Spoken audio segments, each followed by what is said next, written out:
Didier Deschamps a annoncé sa liste des 26 joueurs pour la Coupe du Monde 2026. Une liste avec 2 ballons d'or potentiels dans la même équipe. Kylian Mbappé en capitaine et Ousmane Dembélé, ballon d'or 2025 qui a gagné la Ligue des Champions l'année dernière et qui est en train de viser le doublé cette saison. Une défense Saliba, Konaté ou Upamecano qui a tourné toute la saison au plus haut niveau européen. Une génération JO 2024 qui débarque dans le groupe avec un Olysée en feu. La France, première au classement FIFA, va aux États-Unis en favorite pour aller chercher sa 3e étoile. Sur le papier, c'est l'équipe la plus complète du tournoi. Sauf que quelques heures à peine après l'annonce de cette liste, le capitaine de cette équipe entrait en clash public avec Arbeloa, son entraîneur au Real Madrid, et a été sifflé par ses propres supporters dans son propre stade. Et c'est pas le seul problème. Le 9 attitré des Bleus est forfait pour le mondial sur une grosse blessure. Un milieu titulaire de Deschamps sort d'une bagarre à l'entraînement avec son coéquipier, qui était à l'hôpital. Une icône absolue de l'équipe a quitté la sélection en froid avec Deschamps. Le sélectionneur, lui, dirige son dernier tournoi avant de partir. Et ça, c'est juste qu'on voit en surface. Parce qu'en réalité, cette équipe de France traîne des problèmes plus profonds. Des problèmes tactiques que personne ne sait comment résoudre. Des dilemmes de leadership qui rappellent dangereusement ce qui s'est passé au Real Madrid cette saison. Et des absences qui pèsent bien plus lourd que ce que les chiffres laissent paraître. Alors, est-ce que cette équipe de France a vraiment tout ce qu'il faut pour aller chercher la 3e étoile aux États-Unis ?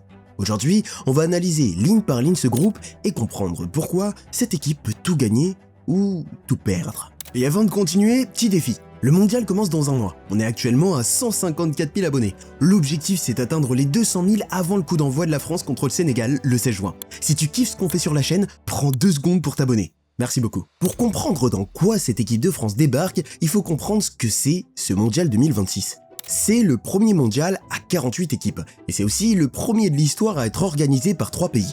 Les États-Unis, le Mexique et le Canada. 3 pays, des fuseaux horaires différents. 16 villes hôtes étalées sur 4000 km. Pour te donner une idée, au mondial 2022 au Qatar, la plus grande distance entre 2 stades, c'était 70 km. Là, on parle de plusieurs heures d'avion entre certaines villes.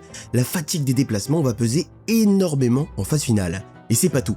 La FIFA a aussi changé le format. Ils ont rajouté un tour. Avant, t'avais 32 équipes, des poules de 4, et l'élimination directe commençait en 8e de finale. 7 matchs pour aller au bout. Maintenant, t'as 48 équipes, des poules de 4 toujours, mais l'élimination directe commence en 16e. Ça veut dire que le champion va devoir jouer 8 matchs au lieu de 7. Un match supplémentaire de fatigue, un tour supplémentaire de pression et surtout, une possibilité supplémentaire de se faire piéger. Et c'est pas un détail, parce que pour la France, c'est un match en plus à gérer avec un effectif qui va devoir tenir 5 semaines. Le tournoi se joue du 11 juin au 19 juillet.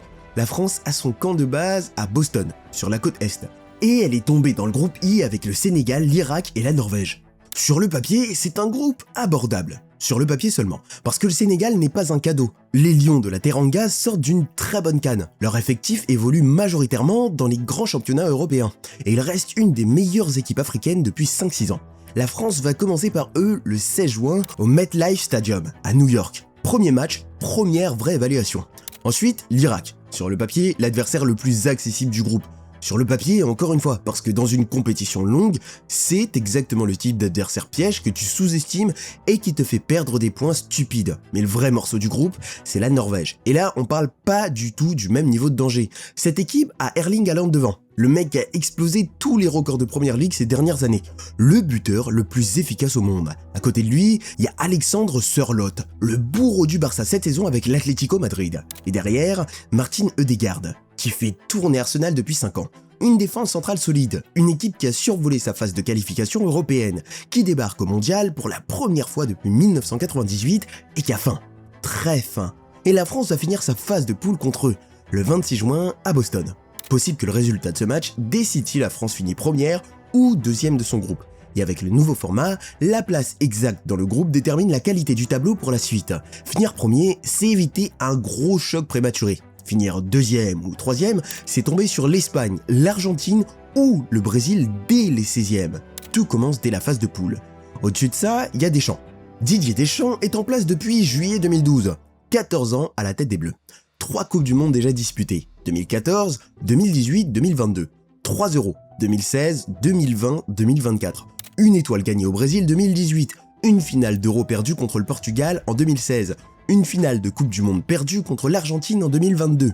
une demi-finale perdue contre l'Espagne à l'Euro 2024. Le bilan est énorme, sauf que là, c'est sa dernière danse. Deschamps a confirmé en janvier 2025 qu'il quittait son poste à l'issue du mondial. Quoi qu'il arrive cet été, c'est terminé.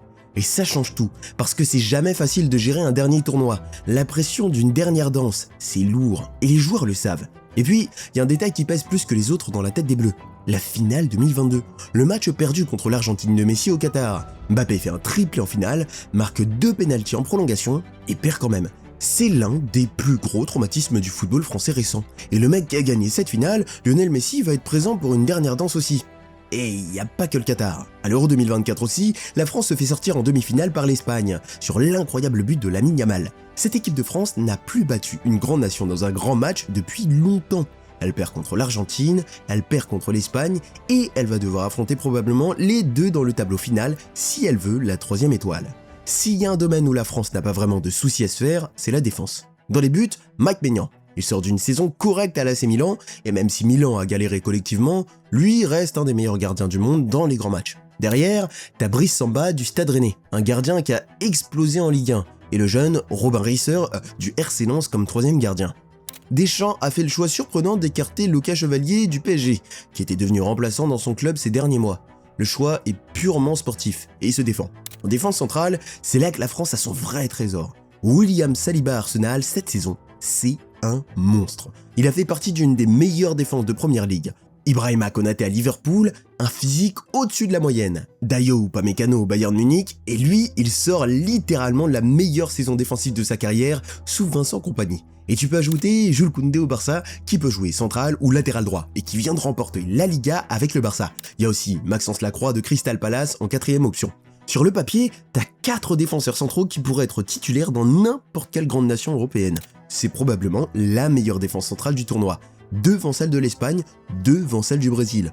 Aucune autre sélection ne peut aligner cette profondeur. Le seul vrai point d'interrogation, c'est sur les côtés. À gauche, Théo Hernandez. Il a fait le choix de partir à Al Hilal en Arabie Saoudite l'été dernier.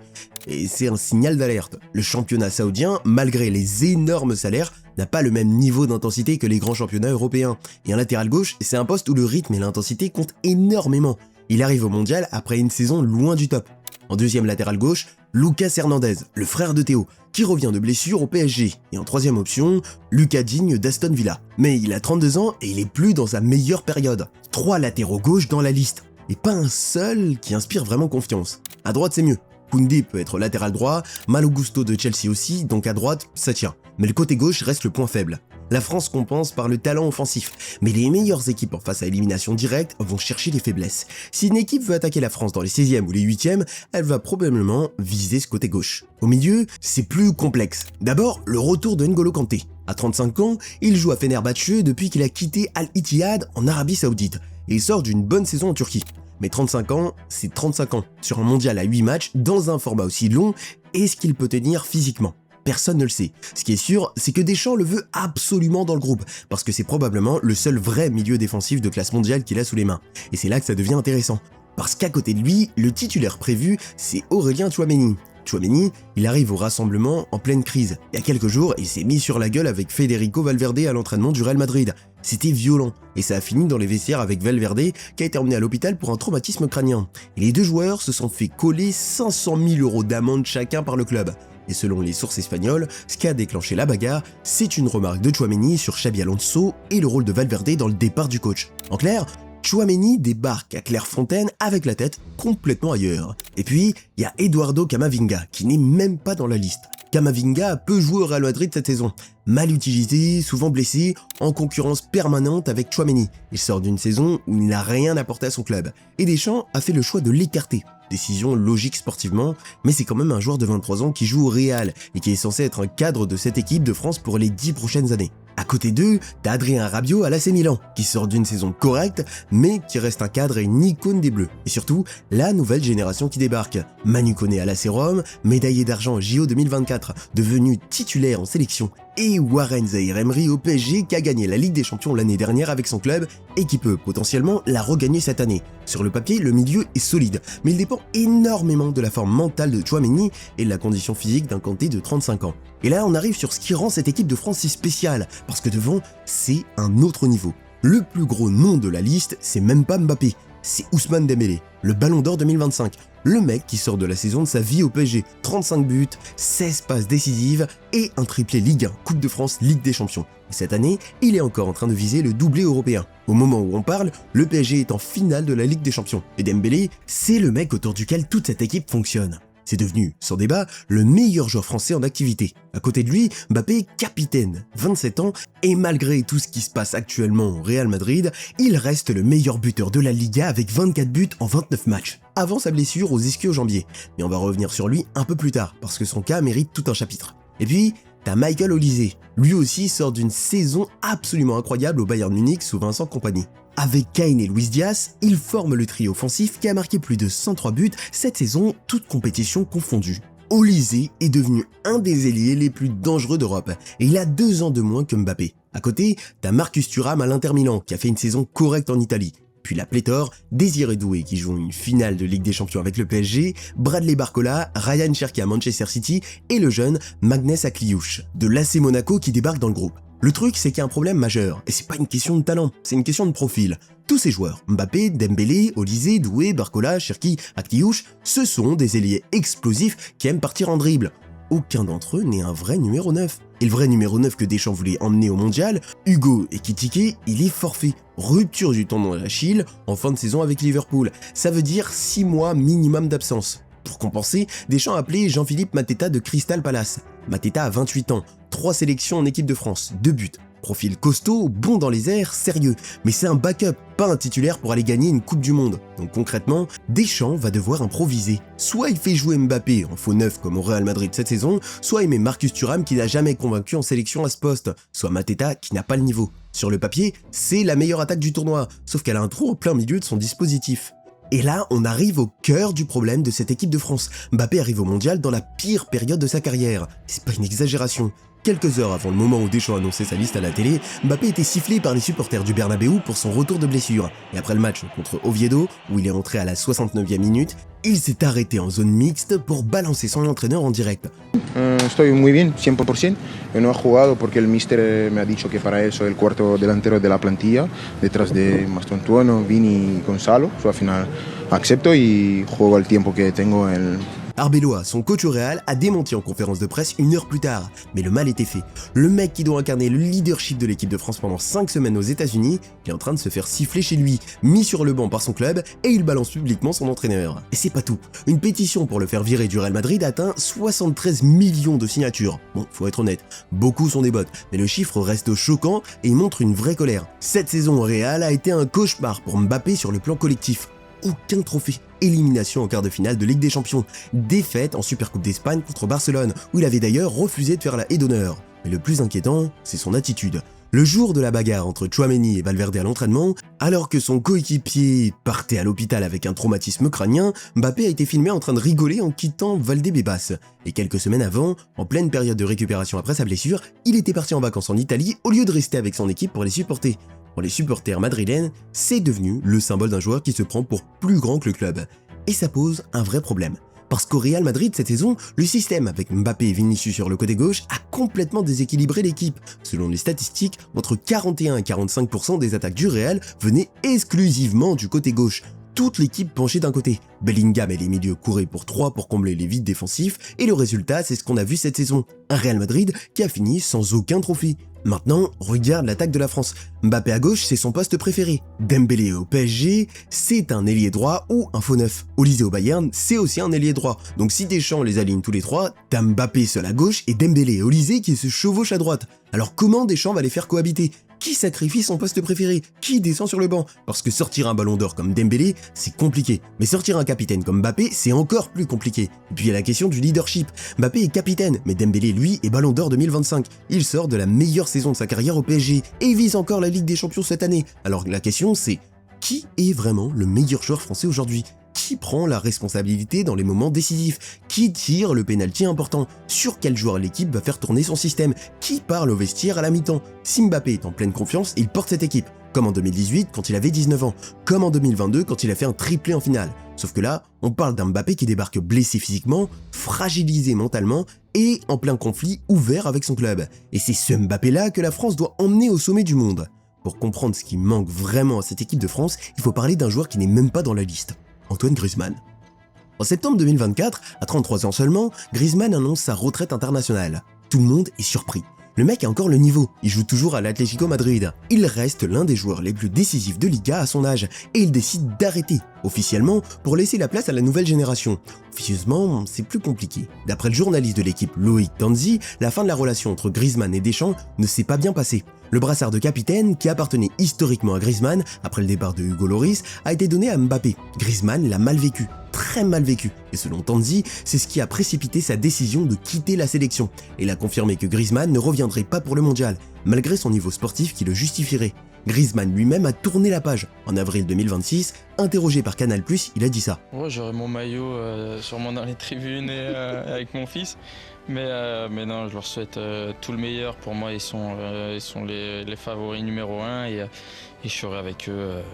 Le mec qui devait être au centre de cette équipe a choisi de regarder le mondial depuis chez lui. Et il faut comprendre ce que représente Griezmann en équipe de France. 137 sélections, 44 buts, 40 passes décisives, record absolu de l'équipe de France, champion du monde 2018, où il a marqué le penalty en finale contre la Croatie, finaliste de l'Euro 2016, finaliste de la Coupe du Monde 2022, vainqueur de la Ligue des Nations 2021. Mais surtout, Griezmann, c'était le joueur de liaison, celui qui faisait le pont entre le milieu et l'attaque, celui qui pouvait décrocher pour aider les milieux à construire le jeu ou monter pour participer à la finition. En 2018, c'est lui qui permettait à Pogba et Kanté de récupérer le ballon en bas du terrain et de le retrouver entre les lignes pour lancer Mbappé. Sans lui, t'as un trou entre le milieu et l'attaque que personne ne sait combler.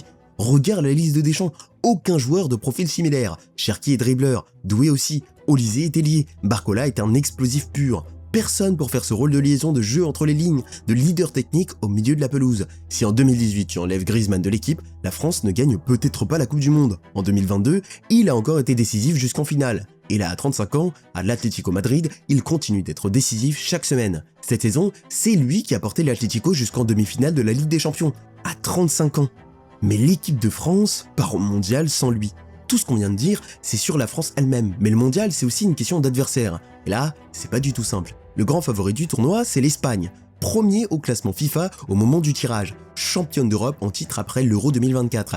Et elle débarque avec Lamine Yamal, qui a 18 ans, et déjà l'un des meilleurs joueurs du monde. Cette équipe d'Espagne, c'est probablement celle qui fait le plus peur au reste du monde en ce moment. Ensuite, il y a le Brésil. Mais attention, Carlo Ancelotti est devenu sélectionneur en 2024 et le mec connaît la pression d'une grande compétition mieux que personne. Il sort de 14 ans au Real Madrid avec 5 Ligues des Champions au compteur. Si quelqu'un peut redonner au Brésil son niveau d'antan, c'est lui. Et la Seleção a des talents partout. Vinicius, Rodrigo, Rafinha, Endrick, etc.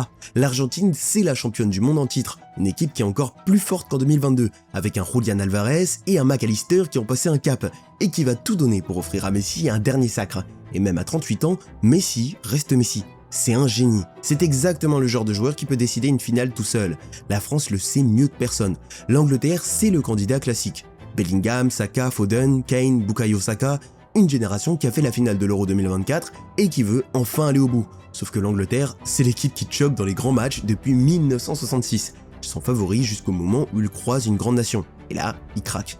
Le Portugal, c'est la dernière danse de Cristiano Ronaldo. À 41 ans, il est toujours là et il veut absolument gagner ce trophée qui lui manque. Sauf qu'autour de lui, malgré du talent, Bernardo Silva, Rafael Leão, Bruno Fernandes, l'équipe a toujours eu du mal à transformer ses individualités en collectif. Et puis, il y a l'Allemagne, qui se reconstruit progressivement après des années compliquées. Le Maroc qui a fait la demi-finale en 2022 et qui peut encore créer la surprise. La Norvège qu'on va affronter en poule avec Haaland et Sørloth. Sur le papier, la France a probablement le meilleur effectif pur, sauf que la concurrence pour le titre, c'est du très lourd cette année, dans un tournoi plus long et plus exigeant que jamais. Alors est-ce que cette équipe de France peut aller chercher la 3e étoile aux États-Unis? Honnêtement, oui, mais à condition que Mbappé retrouve son meilleur niveau, que Deschamps trouve la bonne formule entre Mbappé, Dembélé et Olysée, et que Tchouaméni laisse ses problèmes madrilènes derrière lui. La marge est mince. Très mince. Vous voyez la France où? Sortie en quart, demi-finale ou championne du monde? Dites-moi tout en commentaire.